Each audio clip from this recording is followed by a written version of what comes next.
दोस्तों बिहार दरोगा भर्ती का चलिए ऑफिशियल नोटिफिकेशन देख लीजिए। टोटल नंबर ऑफ सीट देखिएगा तो 3000 सीट है, यानी सीट बहुत ज़्यादा है।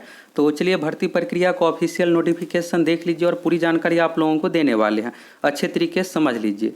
यहाँ पर आप देखिएगा तो बिहार सरकार बिहार पुलिस मुख्यालय कार्मिक एवं कल्याण प्रभाग सूचना, यह जो दोस्तों नोटिस जारी किया गया नोटिफिकेशन बिहार के डीजीपी एस के सिंघल जी की ओर से जारी किया गया है, बिहार पुलिस मुख्यालय की ओर से। और यहाँ पर डिटेल्स में देखिएगा तो सामान्य प्रशासन विभाग बिहार पटना के संकल्प संख्या 10,000 दिनांक 10 जुलाई 2015। अब आपको यहाँ से ये डॉट लग रहा होगा, ये नोटिस 2015 का है। तो दोस्तों 2015 का नहीं है, यहाँ पर नोटिफिकेशन नंबर जो है संकल्प संख्या 10,000 ये 2015 में जारी हुआ था, उसके बारे में बताया गया। यह जो नोटिस है दोस्तों नोटिफिकेशन 2 जुलाई के डेट का है और इसके बारे में भी आगे आप लोगों को दिखाएंगे, तो डेट भी क्लियर हो जाएगा। और के आलोक में पुलिस पदाधिकारी यथा सहायक अवर निरीक्षक, सहायक अवर निरीक्षक यानी एएसआई असिस्टेंट सब इंस्पेक्टर, दूसरा यहाँ पर पुलिस अवर निरीक्षक यानी पुलिस सब इंस्पेक्टर एसआई का पोस्ट हो गया, तीसरा यहाँ पर है पुलिस निरीक्षक इंस्पेक्टर का पोस्ट हो गया। बाकी चीज़ें यहाँ पर देखिएगा नंबर ऑफ सीट के बारे में, तो सहायक अवर निरीक्षक का टोटल 3000 पोस्ट है, जिसमें से यहाँ पर देखिएगा जनरल कैटेगरी में 1200 है, ईडब्ल्यूएस में 300, बीसी में 360, ईबीसी में 540, एससी में 480, एसटी में 30 और पिछड़े वर्ग की महिलाओं का 3% आरक्षण है, 90 है। और बाकी इसमें से देखिएगा तो फीमेल का भी सीट रिजर्व है। अब आपको पता है कि बिहार में 35% महिलाओं का आरक्षण है सरकारी नौकरी में, तो यानी जो भी भर्ती दी जाती है सभी में 35% सीट आरक्षित रखा जाती है। ये हो गया एएसआई पोस्ट का। इसके बाद देखिएगा पुलिस अवर निरीक्षक पुलिस सब इंस्पेक्टर का, तो पुलिस सब इंस्पेक्टर में भी इसी तरह से है, जनरल कैटेगरी में 1200 हो गया, ईडब्ल्यूएस में 300, बीसी में 360, ईबीसी में 540, एससी में 480 और एसटी में 30 हो गया, पिछड़े वर्ग की महिलाओं का 90। इसके बाद यहाँ पर जो है महिलाओं का 35% आरक्षण है, तो अलग से इसी में से रिजर्व किया गया। 1200 में से ही 420 जनरल में से है महिलाओं का आरक्षण, 90, 120, 200, 180 इस तरह से हो गया। इसके बाद इंस्पेक्टर का पोस्ट देखिएगा तो इंस्पेक्टर बहुत ही हायर लेवल हो गया, तो 250 पोस्ट यहाँ पर है और उससे भी ऊपर होता है डीएसपी का पोस्ट। तो यहाँ पर देखिएगा 250 सीट में जनरल कैटेगरी में 100 है, ईडब्ल्यूएस में 25, बीसी में 30, ईबीसी में 45, एससी में 40, एसटी में 3 और पिछड़े वर्ग की महिलाओं का 7 और यहाँ पर फीमेल के लिए अलग अलग से रिजर्व किया गया है। बाकी चीज़ें यहाँ पर दूसरे नंबर पॉइंट में देखिएगा तो आवेदक के विरुद्ध कोई आपराधिक अथवा अनुशासनिक कार्रवाई लंबित नहीं हो तथा किसी अनुशासिक फौजदारी आपराधिक मामले में सेवा काल के अंतिम 10 वर्षों में कोई वृहद दंड नहीं दिया गया हो तथा अंतिम 5 वर्षों में कोई दंड नहीं दिया गया हो, इससे संबंधित शपथ पत्र संलग्न करना आवश्यक है। इसके बाद है आवेदक इस आशय के घोषणा पत्र भी समर्पित करेंगे कि वे पूर्व से संविदा के आधार पर नियोजित नहीं है। ये तीसरे नंबर का पॉइंट हो गया। इसके बाद चौथे नंबर का पॉइंट है आवेदन के समय असैनिक शल्य चिकित्सा सह मुख्य चिकित्सा पदाधिकारी यानी मेडिकल सर्टिफिकेट भी देना है फिटनेस का। इसके बाद देखिएगा तो चयन हेतु उम्मीदवार की अधिकतम उम्र सीमा 63 वर्ष निर्धारित किया गया है और चयन प्रथमतः 2 वर्ष अथवा उक्त पदों पर नियमित नियुक्ति होने तक के लिए होगा और अधिकतम 65 वर्ष तक और आवश्यकता अनुसार 1-1 साल के लिए यहाँ पर बढ़ाया जाएगा। इसके बाद देखिएगा तो नियोजित किए जाने वाले संविदा कर्मी का मानदेय सामान्य प्रशासन विभाग बिहार पटना के संकल्प संख्या जो कि ऊपर में था के देय होगा। इसके बाद देखिएगा तो आवेदकों के द्वारा आवेदन पत्र अपने जिला इकाई कार्यालय जहां से आवेदक सेवानिवृत्त हुए हैं यानी रिटायर्ड हुए हैं में समर्पित किया जाना अपेक्षित है और संबंधित जिला इकाई कार्यालय प्रधान प्राप्त अभ्यावेदन यानी आवेदन जो भी प्राप्त होगा उसको यहाँ पर 5 वर्षों के चारित्रीय अभियुक्त के साथ साथ आवेदक को विगत 5 वर्षों की कार्यों की समीक्षा कर अनुशंसा 12 जुलाई 2022 तक निश्चित रूप से बिहार पुलिस मुख्यालय पटना को उपलब्ध कराना सुनिश्चित करेंगे।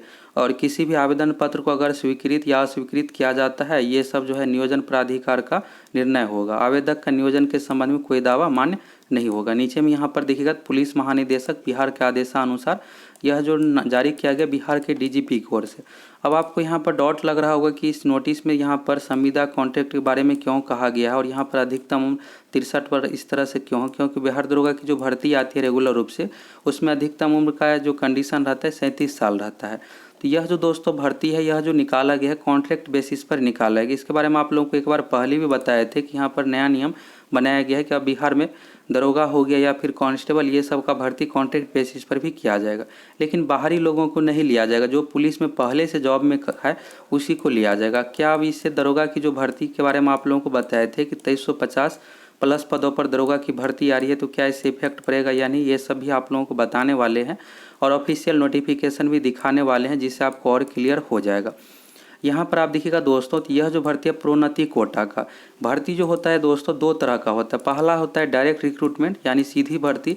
डायरेक्ट रिक्रूटमेंट में नए लोगों को लिया जाता है। दूसरा यहाँ पर जो होता है प्रमोशन से, तो प्रमोशन में कंडीशन ये रहता है कि उससे नीचे वाले को यहाँ पर प्रमोट करके ऊपर किया जाता है। अगर कांस्टेबल है तो कांस्टेबल से आपका प्रमोशन हेड कांस्टेबल में होगा। अगर आप हेड कांस्टेबल बनते हैं तो इसके बाद आपका promotion ASI assistant sub inspector के पोस्ट पर होगा। आप एएसआई बनते हैं तो इसके बाद आपका प्रमोशन एसआई सब इंस्पेक्टर दरोगा के पोस्ट पर होगा, एसआई से इंस्पेक्टर, इस तरह से प्रमोशन होता चला जाता है।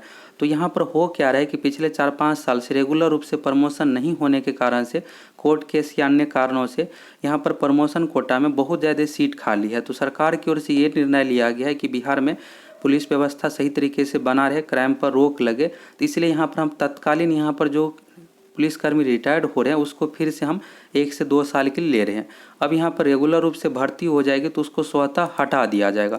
अब ये हटाया जाएगा यानी यहाँ से आपको इस नोटिस के माध्यम से क्लियर हो जाएगा। तो यहाँ से आप देखिए, और इस नोटिस को अगर आप देखिएगा तो बिहार पुलिस मुख्यालय की ओर से जारी किया गया है, कार्मिक एवं कल्याण प्रभाग की ओर से। तो यहाँ पर आप देखिएगा, यह संविदा नियोजन आदेश निर्गत होने की तिथि से मात्र अगले 1 वर्ष तक के लिए प्रभावी होगा और 1 वर्ष के अंदर संबंधित पद पर नियमित प्रोन्नति, अगर नियमित रेगुलर रूप से प्रोन्नति यानी प्रमोशन से होता है या फिर नियुक्ति से सुयोग्य कर्मी को उपलब्ध होती है, यह सुविधा नियोजन स्वतः समाप्त हो जाएगा, यानी उसको हटा दिया जाएगा।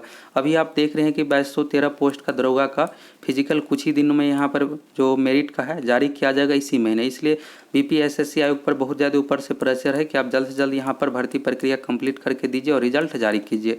इसके बाद 2213 वालों को ले लिया जाएगा और इसके बाद नया भर्ती भी 2350 पदों पर आ रही है। तो ये सब भर्ती जैसे ही कंप्लीट होगा, यहाँ पर कॉन्ट्रैक्ट बेसिस पर जिसको भी लिया जा रहा है सभी को हटा दिया जाएगा।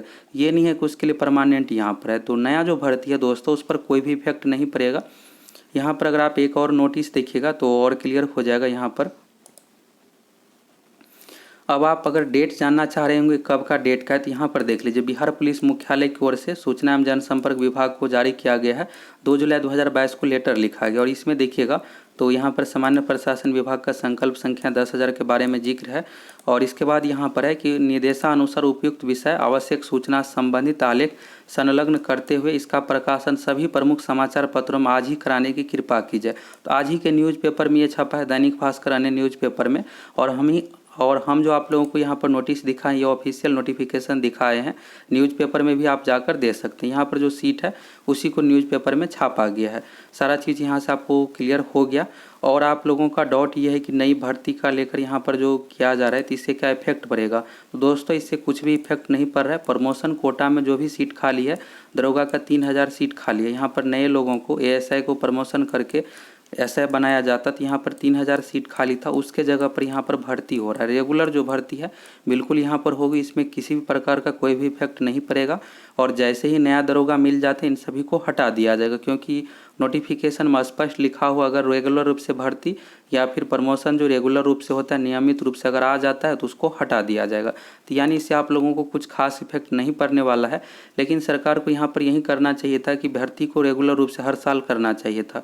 अगर ऐसा है तो 2021 में भी भर्ती दिया जाता और जल्द से जल्द भर्ती प्रक्रिया कंप्लीट करके ट्रेनिंग की कैपेसिटी बढ़ाया जाए, जिससे रेगुलर रूप से भर्ती हो और नए लोगों को मौका मिले, तो ये थोड़ा सा बेहतर होगा। नए छात्रों को अगर मौका दिया जाएगा तो थोड़ा इससे बेहतर होगा। बाकी इस पर आप लोगों का क्या कहना आप लोग कमेंट करके बताइए। इससे आप लोगों पर कुछ खास इफेक्ट नहीं पड़ने वाला है। नई भर्ती इसी महीने 2350 पदों पर आ रही है। आप लोग बेहतर तरीके से तैयारी कीजिए। और ये जो था यहाँ से आपका सारा डाउट क्लियर हो गया कि भर्ती को लेकर क्या कुछ यहाँ पर था, और 3000 पोस्ट के बारे में सारा कुछ अच्छे तरीके से आपको समझ में आ गया होगा। और यहाँ से आप ऑफिशियल नोटिफिकेशन देख लिए। अगर आप सभी चैनल पर नए हैं तो ज़रूर सब्सक्राइब करके जुड़ जाइए।